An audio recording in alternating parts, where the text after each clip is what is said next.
반갑습니다. 아파트 가격 정파가시 시작하겠습니다.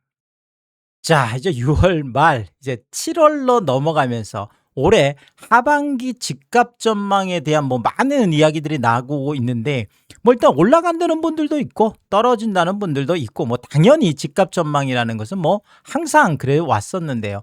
자, 일단은 이 집값 전망이 세 가지 변수에 달려 있다. 저는 개인적으로 이렇게 보고 있습니다. 그래서 이 부분에 대해서 오늘 제가 좀 자세하게 한번 말씀을 드리면요. 자, 이 세 가지가 뭐냐? 첫 번째가 세제 개편. 자, 이미 누구나 다 알고 있는 이 세제 개편이 어떻게 됐느냐에 따라서 집값이 하락할 수도 있고, 집값이 또 너무 약하게 나오면 또 올라갈 수도 있고 그런 거죠.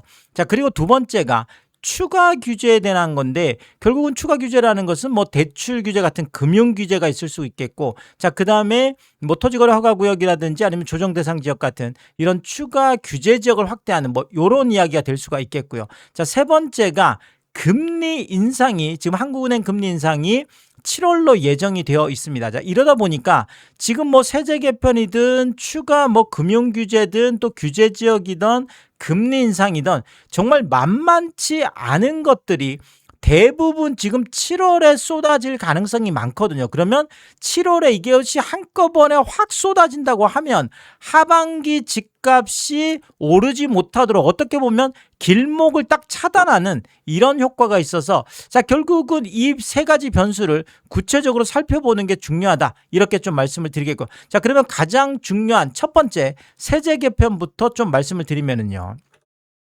구윤철 재경부 장관. 자, 재경부 장관이 이제 결국 경제부총리인데, 재경부 장관이라는 자리가 세금을 총괄하는 자리예요. 우리가 세제 개편의 정부 핵심 부서라고 할 수가 있겠는데, 결국 재경부 장관이 부동산 관련된 이 부분에 대해서 7월 말 세제 개편이 있을 거다, 이렇게 공개 선언을 했습니다. 그러니까 7월 말 세제 개편은 무조건 있는 거예요. 원래 7월 말에 또 세제 개편이 있으니까요. 그러니까 이번에 이것은 무조건 가는 거다. 일단 이렇게 보시면 될 것 같고요. 자, 그러면 세제 개편의 방향이 어떠냐? 지금까지 나온 얘기들을 종합해 보면 취득세, 보유세, 양도세. 자, 그러니까 집을 사도, 집을 갖고 있어도, 집을 팔아도 결국 이렇게 전 과정을 아우르는 종합적인 세제 개편을 하겠다. 자, 일단 이렇게 방향은 나와 있습니다. 근데 원래 보유세, 양도세만 있었지 취득세 얘기는 없었는데, 어쨌든 취득세까지 들어가는 걸로 얘기가 되어 있고요.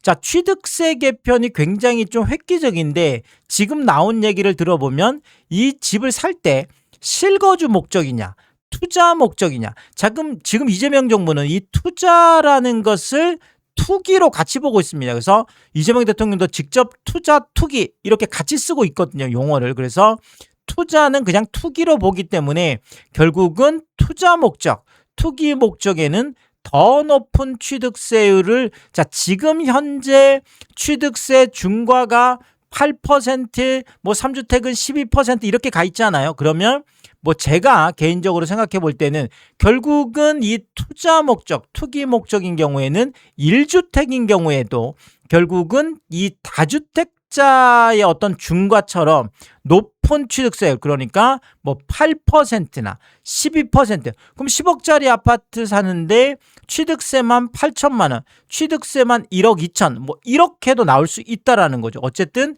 취득세도 개편 그 안에 들어가 있다라는 거, 요거 기억하시면 될 것 같고요. 자, 보유세 개편은 계속 나와 있습니다. 그래서 이것이 이제 정리가 될 텐데, 결국 이재명 대통령이 취임 1주년 기자회견이죠. 이 기자회견에서 직접 이 부분을 콕 찍어서 결국은 이야기를 했습니다. 자, 우리나라 보유세가 대체로 낮다. 자, 지금까지 계속 이재명 대통령이 트위터 이제 X를 통해서 계속 어떻게 보면 부동산 정책을 이끌어왔다라고 할 수도 있는데, 이 부분을 계속 이야기하면서도 어떤 뉘앙스만 계속 비쳤지, 보유세라는 이 직접적인 워딩, 자, 이 말은 지금까지 좀 아껴왔거든요. 왜냐하면 지방선거도 있었었고 이랬었기 때문에 이 보유세라는 딱 이 세 마디죠. 그러니까 요 보유세라는 말을 계속 아껴왔는데 결국은 취임 1주년 기자회견에서 이 보유세를 공식적으로 직접적으로 처음 언급을 해서 결국 지금까지의 이야기가 보유세 인상에 있었다라는 것을 공식화한 거죠. 보유세가 대체로 낮다라는 것은 보유세를 정상화하겠다. 보유세를 올리겠다. 이 이야기잖아요. 자, 그러면서 고가 아파트처럼 아파트가 사치품이 돼 있다면, 자, 괄호를 해놓은 것은 대통령이 한 얘기는 아니지만 이 문맥상 그렇게 돼 있다는 거예요. 왜냐하면 사치품이 돼 있다면 선진국 수준의 부담을 지울 거다. 이 이야기는 보유세를 이야기를 하면서 보유세가 낮다라고 이야기를 하면서 사치품이 돼 있다면, 이거는 이제 고가 아파트처럼 아파트가 사치품이 돼 있다면 선진국 수준의 부담을 지울 거다. 결국은 고가 1주택의 보유세 인상을 직접적으로 얘기했다, 이렇게 해석이 되죠. 왜냐하면 이미 뭐 다주택자들 같은 경우에는 보유세가 뭐 1%가 넘어가는 곳들도 꽤 많이 있습니다. 자, 그런데 지금 여기서 이야기하는 이 사치품이 돼 있다면이라고 하는 것은 똘똘한 한 채 얘기죠. 그러니까 지금까지 다주택자들에 대한 뭐 규제는 뭐 계속 뭐 강력하게 있어 왔습니다. 그래서 결국 이제 남아있는 게 1주택자들인데, 고가 1주택자들인 경우에는 뭐 실거주든 뭐 비거주든 이런 거 따지지 않고 아파트 자체가 고가 아파트라면, 사치품이 돼 있다면 선진국 수준의 부담, 선진국 수준의 보유세가 낮다라고 하고 바로 나온 얘기거든요. 그러면 선진국 수준의 보유세 부담을 지울 거다. 자, 이렇게 이해가 되겠습니다. 자, 그러면 사치품이라고 할 정도의 그 고가 아파트 가격 기준이 얼마냐? 뭐 잘 아시겠지만 지금 이게 뭐 1015 대책에서 나왔던 건데 결국 25억 초과에 대해서 2억 원만 대출을 해주잖아요. 그래서 이재명 정부는 25억 초과에 대해서 고가 아파트로 보고 있다는 것을 이렇게 알 수가 있겠고요. 자, 그리고 선진국 수준의 부담이라는 건 어느 정도냐? 김용범 이제 대통령 정책실장이 뉴욕 등의 주요 도시 보유세를 연구하고 있다. 자, 이렇게 공식적으로 이야기를 했습니다. 자, 그리고 구윤철 경제부총리, 재경부 장관 같은 경우에도 재산세 1%, 50억 아파트에 5천만 원 재산세를 물리면, 30억 아파트에 매년 3천만 원 재산세를 물리면 누가 이 집을 갖고 있을 수 있겠느냐? 뭐 이런 이야기를 했거든요. 자, 결국은 이렇게 재산세 1% 이야기가 지금 어느 정도 공론화되고 있는 거고요. 자, 그러면 요거는 조금 데이터를 보면서 말씀을 드려야 되겠네요. 그래서 보시면 지금 평균 이 실효 보유세율이라는 게 대통령이 좀 낮다라고 한 게 바로 이제 요 부분인데, 자, 미국 같은 경우에는 지금 뭐 뉴저지, 일리노이, 텍사스, 뉴햄프셔, 코네티컷 전부 다 지금 상당 같은 2%가 넘어갑니다. 자, 그러면 30억 아파트면 뭐 보유세, 재산세면 매년 6천만 원 이상을 내고 있다는 거잖아요. 뭐 엄청나죠. 지금 뭐 잠실 엘스나 이런 것들 다 30억 지금 넘어가는데 잠실의 아파트들이 매년 30평대가 6천만 원씩 뭐 보유세를 낸다 그러면 와, 이건 뭐 누가 이거 사겠어요. 그렇죠. 뭐 이런 이야기가 되겠고. 자, 근데 이것까지 가기는 당장은 좀 어렵다면, 지금 뉴욕을 연구하고 있다고 했으니까 뉴욕 같은 경우가 1.3%에서 1.7%.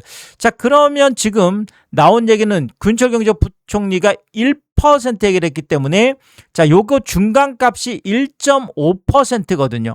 결국은 1%에서 1.5% 사이 정도로 볼 수가 있겠죠. 그러면 가격에 따라서 예를 들어서 25억 초과는 뭐 1%, 뭐 그다음에 35억 초과는 뭐 아니면 30억 초과는 1.5%. 뭐 이런 식으로 갈 수도 있겠죠. 뭐 구간별로 가서는 뭐 2%가 넘어가는 것들도 있을 수가 있고, 초고가 뭐 100억 넘어가는 뭐 2% 1주택이라고 하더라도 2%를 뭐 넘어간다든지 뭐 3% 넘어간다든지 이런 거는 이제 뭐 아주 세부적으로 디테일하게 가격에 따라서 아마 차등적으로 이렇게 갈 걸로 일단 이렇게 보여지고 있습니다. 자, 이외에도 이제 보유세 인상 카드들이 있죠. 공시가 현실화율을 상향하는 거. 자, 이것도 상당히 뭐 올해 지금 공시가가 지금 올라가면서 이 부분에 대해서 뭐 배 이상이 올랐다, 뭐 3배 이상이 올랐다. 그만큼 공시가를 올린다라는 것도 상당한 지금 올해 69.7%가 한 69% 정도 됐습니다. 70%가 조금 안 됐는데, 자, 이거를 현실화율을 공시가를 뭐 시세의 80%나 뭐 높게는 90%까지 가져간다라고 하면 굉장히 높죠. 그러면 이것이 뭐 보유세가 뭐 엄청나게 올라가는 거죠. 재산세든 종부세든 모두 이걸 기반으로. 그다음에 뭐 이제 우리가 준조세라고 할 수 있는 공시가가 올라가면 말 그대로 뭐 그 보험료, 그렇죠. 뭐 이런 국민건강보험료라든지 연금 뭐 이런 것들 다 올라갈 수 있는 거죠. 그래서 공시가 현실화율을 이 상향 공시가를 현실화한다라는 것은 그만큼 부담이 상당히 큰 카드가 되겠습니다. 이것도. 그리고 공정시장 가액 비율을 폐지하거나 축소하는 거. 지금 폐지는 이미 법안이 올라 있고 지금 축소 얘기도 나오고 있는데, 지금 공정시장 가액 비율을 60%로 하고 있는데 묻지도 않고 따지지도 않고 60%는 40%를 깎아주는 거잖아요. 그래서 이걸 깎아주는 걸 아예 없애거나 축소한다는 건데, 축소를 한다라는 것은 뭐 이게 문재인 정부 때도 95%까지 갔었어요. 이게 60%였던 거를 95%로 올렸는데 윤석열 정부 때 이게 다시 60%로 왔기 때문에 축소하면 결국은 95%까지, 축소라는 거는 말 그대로 지금까지 40% 깎아주던 거를 5%만 깎아주겠다는 의미죠. 그러면 이게 축소가 되는 거예요. 그래서 5%만 깎아주면 공정시장 가액 비율이 95%가 되는 거거든요. 그래서 거의 안 깎아준다는 얘기죠. 그래서 이거라든지 아예 폐지를 하면 그냥 공정시장 가액 비율 그냥 100%가 되는 거예요. 그러면 공시가 현실화율을 통해서 공시가격을 지금 만약에 시세가 뭐 한 10억짜리 아파트다. 그러면 이거를 공정시장 가액 비율을 아니죠. 공시가 현실화율을 90%까지 하면 9억까지 되는 거고, 그 다음에 이 9억 이거를 공정시장 가액 비율을 통해서 60%만 적용을 해서 이거를 5억 4천 정도만 과표로 본 거예요. 그래서 5억 4천에 대해서만 세금을 매겼는데 이 부분을 아예 폐지해버리면 5억 4천이 다시 9억으로 또 올라가게 되는 거고, 이렇게 되면 결국은 뭐 거의 한 10억짜리 아파트면 이제는 9억 정도 거의 깎아주는 거 없이 공시가가 이렇게 공정시장 가액비나 이런 걸 통해서 한 5억 4천까지 있었던 게 결국은 이만큼 올라가는 효과가 있다라는 거죠. 자, 그리고 또 하나가 이제 양도세 부분이 되겠습니다. 양도세 개편도 지금 뭐 가장 얘기가 많이 나오는 건 비거주 1주택자에 대해서 장특공 이거 보유기간 폐지하는 거, 이것도 상당합니다. 사실은 이게 40%나 되기 때문에 지금까지 80% 깎아줬잖아요. 그럼 양도세 별로 낼 게 없어요. 뭐 1주택자들 같은 경우에는 80%나 깎아줬기 때문에. 자, 그런데 이거를 아예 절반, 그러니까 거주에 대해서만 하고 보유에 대해서는 없애버리는, 자, 이런 지금 방법. 그러면 양도세가 1주택 같은 경우에도 엄청나게 올라가겠죠. 자, 이제 눈치채셨겠지만 다주택자는 지금 웬만큼 종부세 준 거라든지 뭐 양도세 준 거라든지 뭐 취득세 준 거라든지 모든 게 중과가 돼 있습니다. 벌써. 자, 그러면 이렇게 세제 개편을 한다라는 것은 다주택자가 타깃이 아니라 1주택자가 타깃이라는 거죠. 특히나 이 1주택자 중에서도 거주를 하지 않는 1주택자들, 그 다음에 거주를 하더라도 고가 1주택자들, 요렇게 좀 분류가 될 수가 있겠습니다. 자, 그리고 또 하나가 바로 이 등록 임대 아파트에 대한 부분인데, 양도세 중과 이거 영구 혜택. 자, 이 부분에 대해서 말이 굉장히 많았죠. 자, 이거를 이제는 완전히 영구 혜택을 주는 건 폐지하고 정부가 정하는 일정 기간만 인정을 해주는 이런 방법으로 세제 개편이 있을 걸로 보여집니다. 일단은 이재명 대통령이 등록임대아파트 세금 혜택에 대해서 직격을 했죠. 야, 이거 너무 과한 거 아니야? 자, 그랬는데 국세청장이 이 부분에 대해서 총대를 맸습니다. 그래서 임광영 국세청장이 뭐 트위터 이제 X를 통해서 매입 등록임대 아파트에 대한 생각이다. 자, 이렇게 얘기를 하면서 자, 임대 기간이 종료 후에도 다주택자들의 양도세 중과 제외, 그러니까 중과를 제외해주는 이게 계속되고 있다 보니까 매물 잠김이 심화되고 있다. 그래서 이게 지금 너무 과도한 측면이 있다. 뭐 말 그대로 지금 계속 영구적으로 혜택을 준다라는 건 그래서 세제 감면, 임대 기간 동안 세제 감면해 준 거 종료 후에 일정 기간의 혜택으로 충분하다. 이런 현장의 목소리가 설득력, 요 얘기를 하고 싶었던 거죠.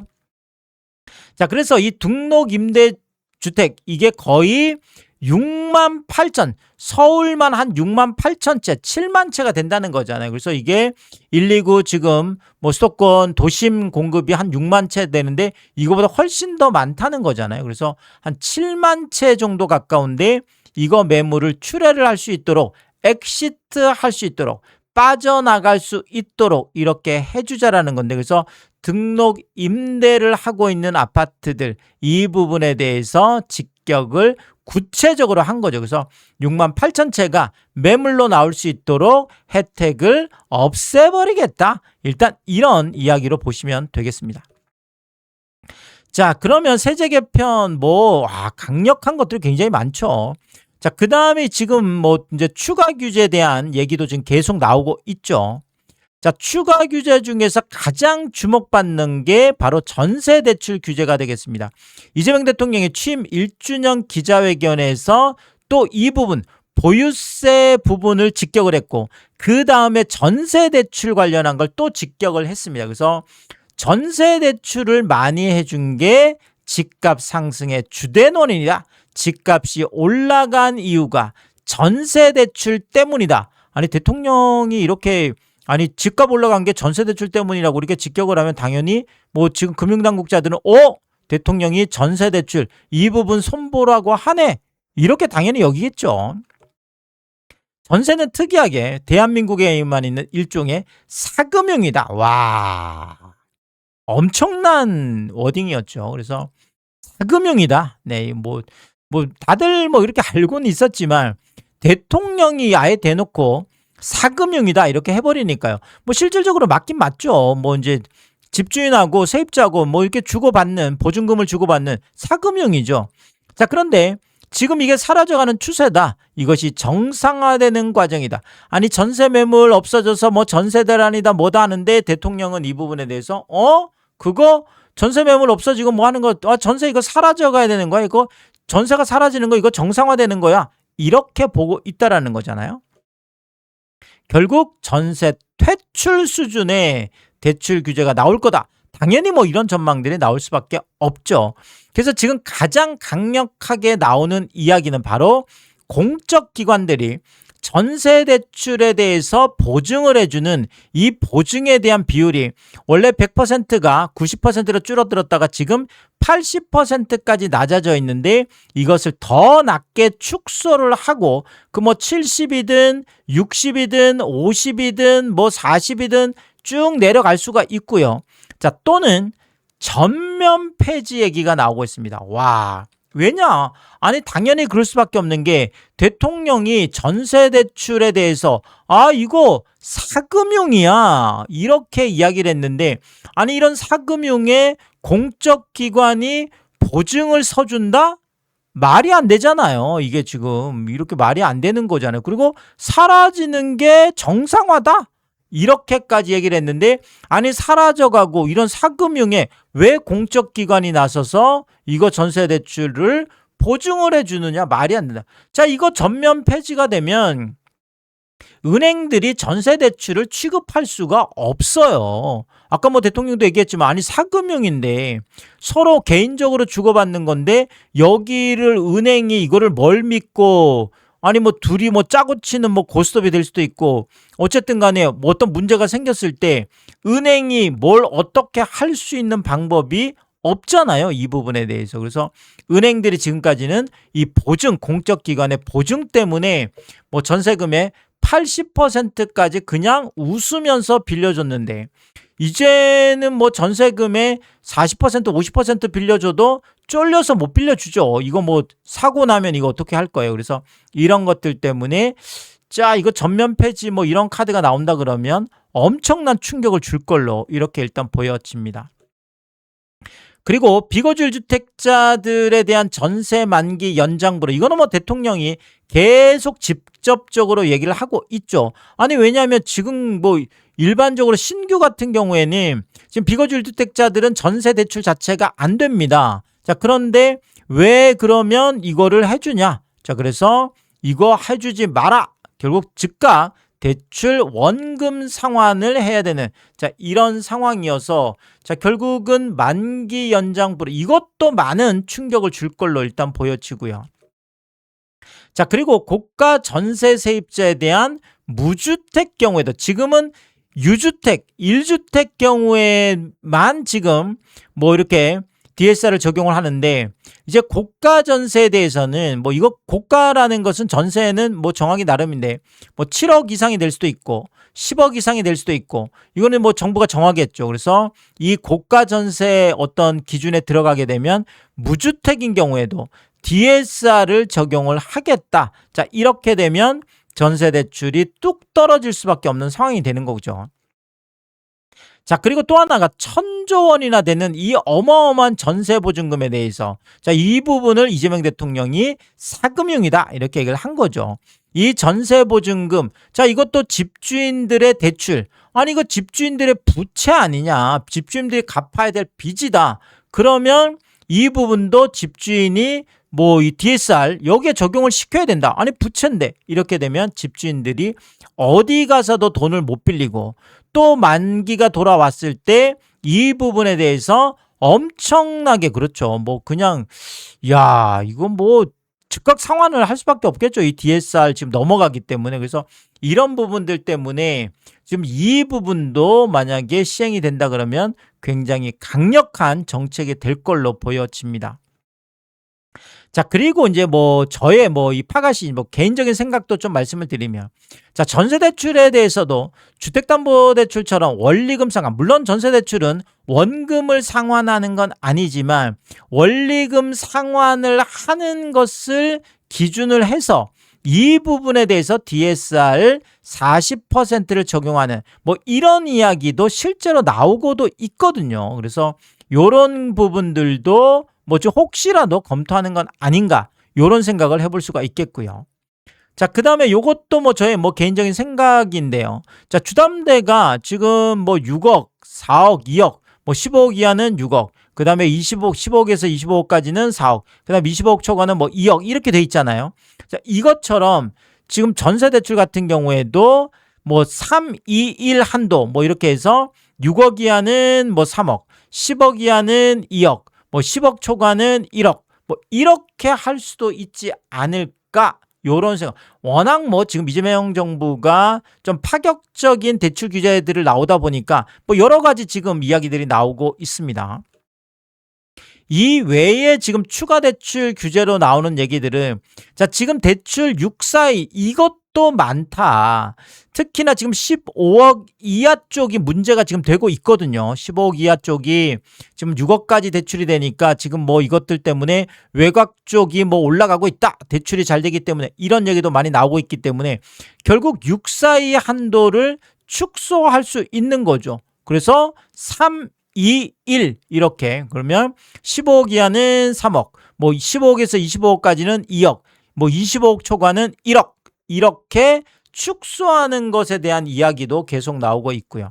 그리고 또 하나가 주담대 위험가중치를 25%로 상향하는 이 부분은 뭐 이거는 지금 뭐 금융당국에서 나온 얘기예요. 그래서 금융위원장이 이 부분을 검토를 하고 있다. 그래서 지금 현재는 20%인데 원래 15%를 20%를 올렸잖아요. 올해. 근데 이거를 25%까지 올리겠다. 자, 그러면 주택담보대출을 취급하면 취급할수록 은행들의 위험 가중치가 올라가기 때문에 그만큼 충당금을 많이 쌓아야 되거든요.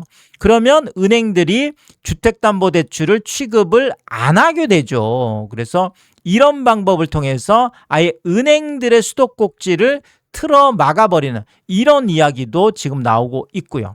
자, 그리고 또 하나가 지금 정책대출 때문에 집값이 올라간다 이런 얘기도 많이 있어서 정책대출에 대해서도 DSR을 적용을 해야 된다. 계속 이 이야기가 나오고 있는데 이번에 DSR 적용. 자, 이것이 이제 될지 이 부분도 지금 포인트, 관전 포인트가 되겠습니다. 자, 그리고 규제 지역하고 토지거래허가 지역 이거 적용 확대하는 것도 계속 얘기 나오고 있죠. 자, 경기권 쪽에 서울은 다 묶여있기 때문에 지금 더 이야기할 게 없고 그리고 경기 지금 주요 지역 12개도 다 묶여 있습니다. 그런데 그 이외 중에서 최근에 지금 동탄, 구리, 용인, 기흥, 특히나 동탄 같은 경우에는 지금 반도체 성과급 때문에 난리 났다. 자, 지금 살짝 소강 상태로 들어갔다는 얘기도 있긴 있는데 일단은 그건 또 왔다 갔다 할 수 있겠죠. 왜냐하면 지금 좀 소강 상태라도 실질적으로 만약에 반도체 그 성과급이 삼전 하이닉스 쏟아지면 당연히 또 움직일 수가 있겠습니다. 그래서 이런 부분들 때문에 아예 선제적으로 지금 조정대상 지역이나 투기과열지구 그다음에 토지거래 허가제 이 부분을 선제적으로 적용할 가능성이 높다. 이미 검토를 하고 있는 걸로 이렇게 알려져 있습니다. 자, 그리고 이 세제 개편하고 추가 규제 외에 가장 또 큰 것 중에 하나가 바로 금리 인상이 되겠습니다. 일본은행하고 유럽중앙은행 이미 기준금리를 인상을 했고요. 자, 미국 같은 경우에도 계속 제가 살펴드렸지만 CPI, 지금 그냥 물가지수, 그 다음에 미 연준이 가장 중요하게 보는 개인 소비 지출, PC, 어제 굉장히 높게 나왔잖아요, 엊그제. 그래서 이것 때문에도 지금 난리가 났고. 그 다음에 생산자 물가지수, PPI. 자, 모든 지금 물가지수가 굉장히 높게 나왔습니다. 그래서 이것 때문에 지금 올려야 되는데 또 경제까지 탄탄하게 지금 성장률이 꽤 높게 나왔거든요. 그래서 전망치보다도 많이 높게 나왔기 때문에 자, 결국은 이렇게 되면 미연준이 기준금리를 올릴 수밖에 없는 거죠. 그러니까 물가는 높은데 경기가 침체돼 있다 그러면 동결로 가겠지만 경제가 탄탄하다 그러면 결국 경제가 탄탄하면 또 이것이 소득이 올라가면서 물가를 더 밀어 올리는 방향이 있고 그다음에 경기 침체 걱정 안 해도 되니까 무조건 올릴 수 있는 거죠. 자, 그래서 지금 뱅크 오브 아메리카 같은 경우에 지금 미연준이 올해 3번이나 금리 인상을 할 수 있다. 이런 전망까지 지금 나와 있는 거죠. 자, 그러면 한국은행은 빼박이죠. 결국은 7월 기준금리 인상 이거는 확정적이에요. 이 부분에 대해서는 신현송 지금 총리도 계속 얘기했고 그다음에 지금 점도표상에도 이미 기준금리를 올리는 걸로 나와 있습니다. 그래서 지금 2.5%인데 이 부분이 올해 내에 3%까지 얘기가 나오고 있고 높으면 지금 3.5%까지 얘기가 나오죠. 그리고 최종적으로는 4%까지도 갈 수 있다. 자, 4%까지 가려면 6번을 인상을 해야 되죠. 6번 인상해서. 그래서 시티 같은 글로벌 투자은행이 한국의 기준금리가 4%까지 갈 수 있다. 이런 전망을 지금 내놓고 있는 상황이고 일반적으로는 3.5%. 이거는 신현송 총재도 인터뷰를 하면서 3.5% 이야기를 계속 해왔습니다. 그래서 적어도 4번 가까이는 기준금리를 올릴 수밖에 없다라는 거죠. 자, 그러면 이미 지금 5대 은행 중에 하나인 시중은행인 농협은행 같은 경우에 7.4%를 넘어 있습니다. 그러면 거의 8% 가깝게 주택담보대출 금리가 지금 가 있고요. 그리고 K뱅크 같은 경우에는 아파트담보대출이 8.65, 8.7%면 거의 9% 가깝게 가 있습니다. 결국 시중은행이 8%, 그 다음에 인터넷은행인 K뱅크가 지금 9%. 자, 그러면 그냥 은행권의 주담대가 10%를 넘어가는 거는 이미 기정사실화돼 있다. 이렇게까지 말씀드릴 수가 있다라는 거죠. 자, 결국 뭐 지금 세제 개편에서 취득세 또 보유세, 양도세 만만치 않고요. 지금 추가 규제에 있어서 지금 뭐 대출 규제, 특히나 전세 규제 같은 경우에 정말 굉장한 어떤 파괴력을 가져올 걸로 이렇게 보여지고요. 그다음에 금리 인상은 이제 거의 확정적이기 때문에 어느 것 하나 만만치가 않습니다. 자, 뭐 물론 시청자분들이 이거는 뭐 판단을 하셔야 될 텐데 올라간다고 전망을 하는 분들도 꽤 많이 계시고, 뭐 저는 이제 하락한다는 쪽에 일단은 전망을 하고 있는 입장인데, 그게 바로 이 세제 개편이나 추가 지금 이 대출 규제, 그러니까 금융 규제나 뭐 또 규제 지역 확대 뭐 이런 거라든지 금리 인상, 이렇게 강력한 규제책들이 나오는데 어떻게 올라갈 수가 있을까? 조금 저는 상상하기가 어렵거든요. 그래서 이런 것들 때문에 하반기 집값 폭락 가능성이 높다. 일단 저는 이렇게 전망을 드리겠고. 자, 그렇지만 부동산 시장은 늘 움직이는 시장이고, 특히나 여기 지금 나와 있는 이 부분도 어떻게 움직이느냐에 따라서 또 부동산 시장은 또 꿀렁꿀렁 할 수가 있습니다. 그래서 제가 이런 부분들은 새로운 이야기 있을 때마다 또 빠르게 업로드를 하도록 하겠습니다. 오늘도 유튜브 쇼핑까지 시청해주신 여러분들, 저의 찐 시청자분이다, 찐 구독자분들이다, 항상 크게 감사의 말씀을 드리겠습니다. 여러분들 쿠팡에서 구매를 하실 일이 있을 때 아래쪽 하단에 띄워드리고 있는 삼양라면 링크를 통해서 구매를 해주시면 제가 영상을 만드는데 큰 도움이 되고 있다, 이렇게 말씀을 드리겠고, 정말 짧지 않은 영상입니다. 늘 끝까지 시청해주시고 유튜브 쇼핑까지 오신 게 그런 거죠. 저는 삼양라면이 좋아서, 삼양라면이 맛있어서 삼양라면만 올려드리고 있습니다. 삼양라면만 구매를 해주셔도 감사한데, 많은 분들이 작은 것 하나 구매하실 때도, 가끔 고가 제품 구매하실 때도 이 삼양라면 링크를 통해서 또 구매를 해주셔서 참 번거롭고 성가신 일임에도 불구하고 저에게 도움이 되라고 항상 이렇게 삼양라면 링크를 통해서 구매를 해주셔서 제가 이렇게 마음 써주시는 거 볼 때마다 늘 정말 몸둘 바를 모르게 크게 다시 한번 감사의 말씀을 드리겠습니다. 파가시 멤버십 킹스피도 개설해두고 있습니다. 구독 옆에 가입 버튼을 누르시면 월 9,990원으로 책정되어 있고요. 킹스피 분들에게는 왕관 모양으로 표시를 해드리고 있습니다. 오늘도 킹스피 여러분을 소개해드리겠습니다. 김화정님, 윤복자님, 피피칠 사모님, 유웅준님, 미셸님, 전영돈님, 항상 감사의 말씀을 드리겠고, 많은 분들이 또 킹스피를 통해서 응원해주시면 고맙겠습니다. 오늘의 이야기가 도움이 되었다면 구독과 좋아요 부탁드리겠습니다. 고맙습니다.